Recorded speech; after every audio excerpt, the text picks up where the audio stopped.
Okay, I was going to make you a video with the snaffle bit and using direct reins.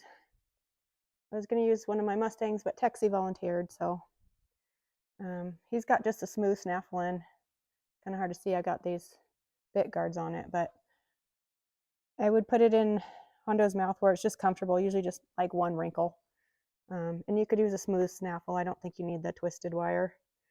Kind of the idea behind why Sky switched him to the snaffle bit. I mean, he rides fine in that bit that I use and the one that you got. She was just trying to get some more bend and some more flexibility in him, which I think he needs. So you can ride him in both the bit that you have and then practice in a snaffle with the bending, because it's going to give you a lot more flexion than a shank bit. And Texie's pretty stiff. He hasn't been out in a while. Texie, come on. All right. So actually, Texie might be good because he's really stiff, and I haven't ridden him in a while. Come on. So you might kind of see how I can get him to flex with this bit. He knows how to flex really well because obviously he had a lot of training. He's trained for reining, but it's been a long time since he's been in a snaffle. But practicing in the snaffle and then moving on into that bit that you have, you can still get some flexibility. You're just not going to bend them around as much in a shank bit. You have more leverage and more pull with the shank bit. This gives you more bend. So anyways, I'll get on here. Oh, and then I was going to say, if you're going to ride in split reins, I would get a good set of split reins. I don't know if you can see these. These are nice leather. I think I measured they're like 5/8 of an inch. I like a nice thick split rein that kind of has a popper at the end. Weaver has some, and I'll send you a picture of the ones that Weaver has. But they give you some weight, some feel in your hands. I really didn't like the reins that Sky had. They were too light and they weren't long enough. But if you're going to ride with a snaffle, I would get split reins. And your saddle's not tight enough.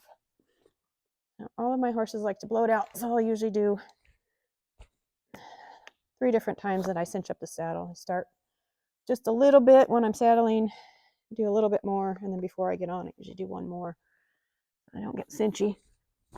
Oh, Texie. Texie's old and stiff. All right. So when you're riding with split reins, you want to gather up your reins and then get some rein in between. So I'll get my reins where I want them. And then I'm going to make sure I have some in the middle here, so I have something to play with.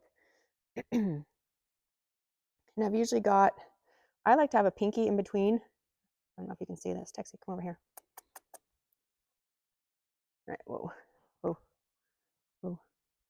Back up. Now you are really stiff. Back up. Here. So I've got my reins here, and I've got some in the middle. So get them where you want them, and then kind of spread your hands out to just shoulder width apart, so you have some in the middle, like that. And then I usually have my pinky in between the reins there, so I can adjust as needed, and I can slide them together, pull back out, slide together, pull back out if I need more or less rein, depending on what I need. Okay, so I'm going to ask him to back up here. And I don't do a firm tug. It's always, a little bump, bump. Side pass them away so you can see. There we go. All right, so I got my reins shoulder width apart. I got some in the center. And then if I want to pull them this way, I'm going to make sure I give and push on the outside rein. So I'm not pulling. Walk. I don't want to pull on both reins, just the one rein. Okay. And he's going to go into a spin here. Ooh. Okay. So if I want to go this way, I'm going to bend. As soon as I get a bend, I'm not going to keep pulling. And this hand's going to go forward on his neck. Ooh. I'm never really pulling on the rein. All right, Texie, you want to get right next to the camera, don't you? All right, we're going to back up a little side over. This is kind of hard because I don't have Joe to video, so I'm trying to do this myself. All right. So if I'm going to ask him to give his head this way, I'm going to give this arm this way. Okay, there you go. Good. Now we'll move our hip. Good. Good. As soon as he does what I want, I'm going to give him his head back. So I'm going to ask lightly, and he's going to give. This arm's going to go forward. Yeah, let's move your hip. Move your hip. And then I'm going to give him his head back. And then if I want him to back up, let's see if I can set him up so you can see. So my horses are trained bump, bump, head down. And then I ask for the back up lightly and push my feet in the stirrups back. And we're out of frame. And let's go forward. As soon as he gives, ooh, hands are forward. Always giving them back their head. If you're constantly pulling their head, they're going to get pushy on the bit. So as soon as they give, whether it's bending or backing up, give them their rein back. Ooh. Okay. Okay. Give him his rein back. I'm going to move him over here. There we go. Ooh. So always giving them their head back. I don't hang on their face. And when I'm walking around, I'm not hanging on their face. They're not English horses. English horses are used to you hanging on their face.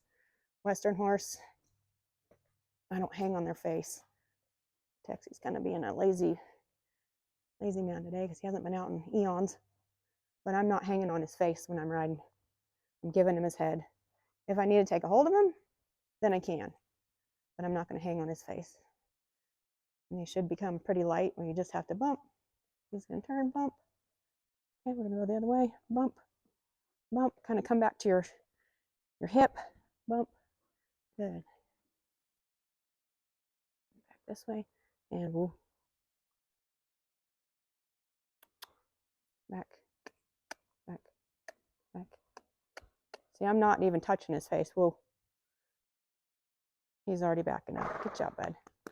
All right, let's go pause this.